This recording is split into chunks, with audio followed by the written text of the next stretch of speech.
Alright everybody, new dog alert. You can see his head poking up there, that's Benji. I wanted to take this opportunity to show you guys how I would go about introducing a new dog into a social situation. So this could be applicable for each of you individually, whether that's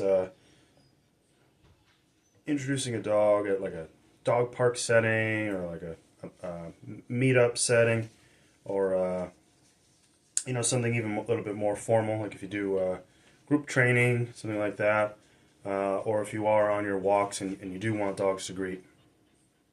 I would not encourage that as a habit, but if that's like set up and you both are going to intentionally meet, of course that's fine. I have a super long leash. I would not use in this circumstance a slip lead.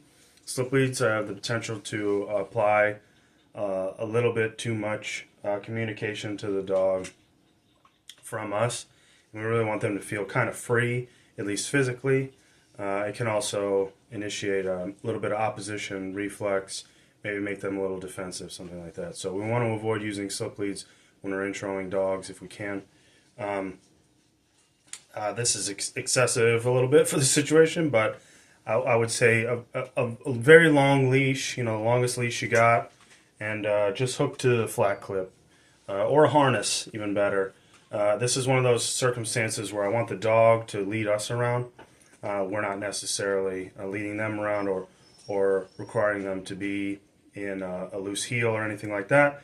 It's a lot more free than that. You want them to feel untethered and able to express themselves. So this group of dogs has not all met him yet. This will be a very natural look, and I just want you guys to observe with me what I see, and just kind of take some notes on how I behave in this situation, the things I choose to communicate to the dog, the things I don't communicate. No tricks, no treats, no clickers. Don't want to be fumbling with that when we're trying to watch body language. It's really just watching your dog's body language for this, and reinforcing where necessary, or maybe providing space for your dog when they require it. So let's do it. Hello, Benji.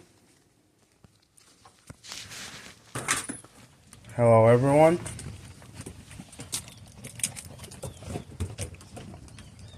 Nope, not going in. We're going out.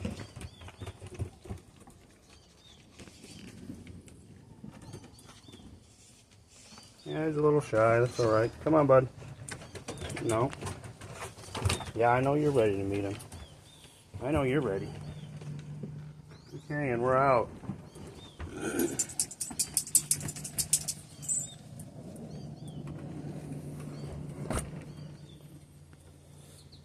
Tip number one, try to not get tangled up in the line. Let everyone greet. Good job. A little bit of distractive noise, take away from the tension, right? A little redirect noises like that. A lot of encouragement, a lot of clapping. Yeah. I can tell right now he's trying to avoid. She's being super rude.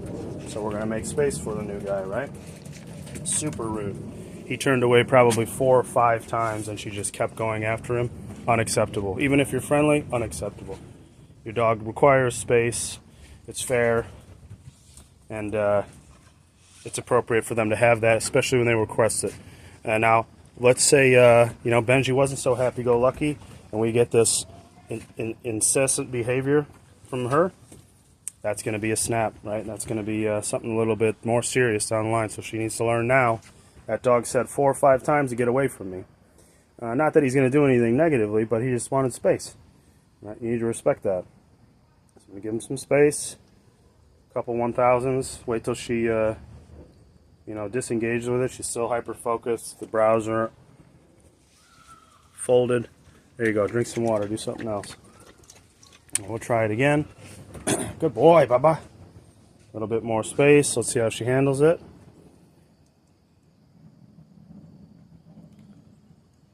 He's okay with that, but doesn't love it. Give him some encouragement. Good job. Yeah, see, they've heard that noise a lot. Yep, take turns saying hi. That's much better.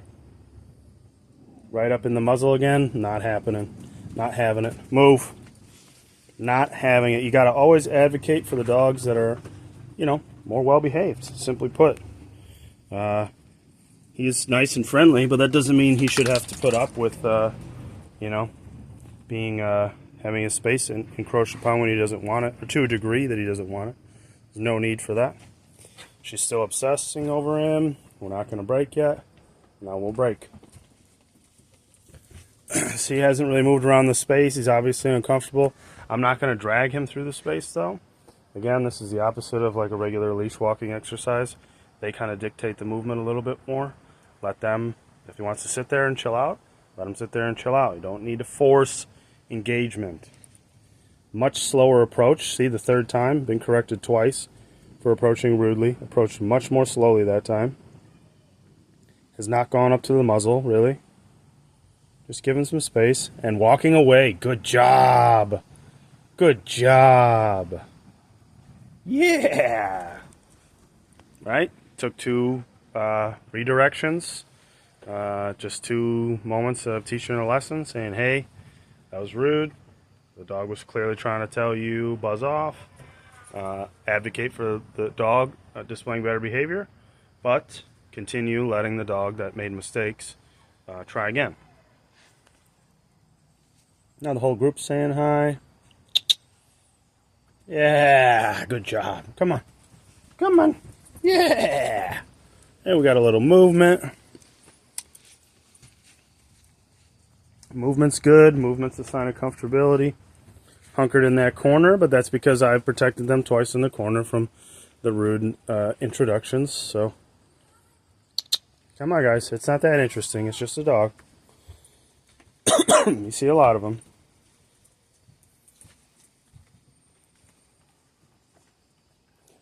All right, we're going on 5 minutes or so here. I'm going to call it, okay? He's not loving it. He's not hating it, but it's not something that he's communicating to me is what he specifically wants right now. And that's fine. You don't need to. You came out here. You said hi. Everyone saw everyone. We can disengage and, build it up slowly. Don't need to force it. The first time they meet doesn't have to be this big, huge display. Everyone thinks they need to be together for hours and hours until they work it out. No, a couple minutes. I learned everything I needed to know from that. He communicated everything clearly. She needed some work on it. She got it.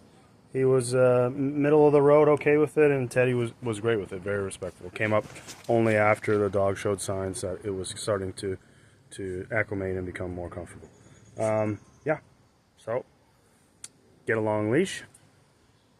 Let the dog guide you. Don't guide the dog. Watch the tension on the leash. If you notice, I had it slack the whole time. Don't apply tension to the leash. And advocate for the dog's space. Really, really get into body language. Study it. Read a book on it. Watch some YouTube videos. Really get into body language. That's how dogs are communicating constantly to other dogs and to us.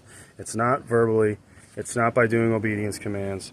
It's by the body language they display. So take good note of it and make sure other dogs respect other dogs' space and advocate for the dog that's in the right. And give the dog that was in the wrong chance after chance to do right. When they do right, advocate for everybody. All right. Good work, everyone. Let me know if you got any questions.